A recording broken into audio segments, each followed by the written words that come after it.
सोना और चांदी को लेकर एक बड़ी खबर सामने आ रही है। कीमतों में अच्छी खासी गिरावट देखने को मिली है। निवेशकों ने मुनाफा वसूली करनी शुरू कर दी है, जिसकी वजह से कमजोर वैश्विक संकेतों के कारण सोने और चांदी दोनों की कीमतों में बड़ी गिरावट देखने को मिली है। तो मंगलवार यानी कि 16 जून को सोने और चांदी की कीमत में गिरावट आई। कमजोर ग्लोबल संकेतों और स्पॉट बाजार में मांग कम रहने का असर घरेलू बाजार में भी दिखाई दिया। एक्सपर्ट्स के मुताबिक हाल ही के तेजी के बाद मुनाफा वसूली और कमोडिटी बाजार में सतर्क रुख की वजह से भी दबाव बना रहा।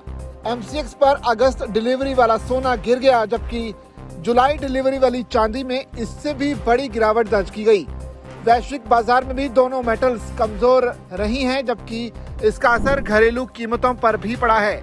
MCX पर अगस्त डिलीवरी वाला सोना 358 रुपए यानी कि 0.23% गिरकर 1,52,000 रुपए प्रति 10 ग्राम पर आ गया।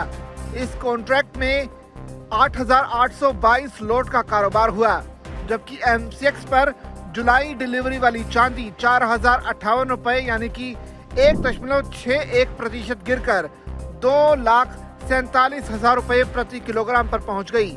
रिपोर्ट के मुताबिक ट्रेडर्स की भागीदारी कम रहने से भी चांदी पर दबाव रहा। एक्सपर्ट्स के मुताबिक घरेलू बाजार में गिरावट की बड़ी वजह कमजोर वैश्विक संकेत रहे।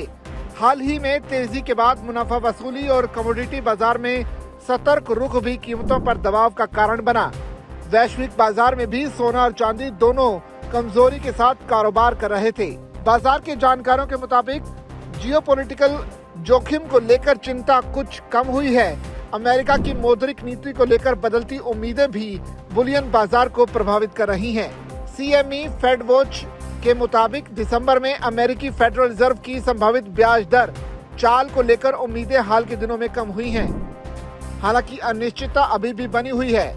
मास्टर कैपिटल सर्विसेज के chief research officer Ravi Singh ने कहा कि MCX पर सोना रेजिस्टेंस जोन के आसपास संघर्ष कर रहा है।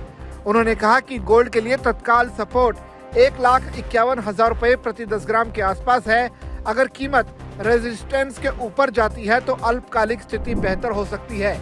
अगर सपोर्ट के नीचे जाती है तो कीमतों पर दबाव आ सकता है। रिपोर्ट के मुताबिक फिलहाल सोने और चांदी की कीमतें सीमित दायरे में बनी हुई हैं।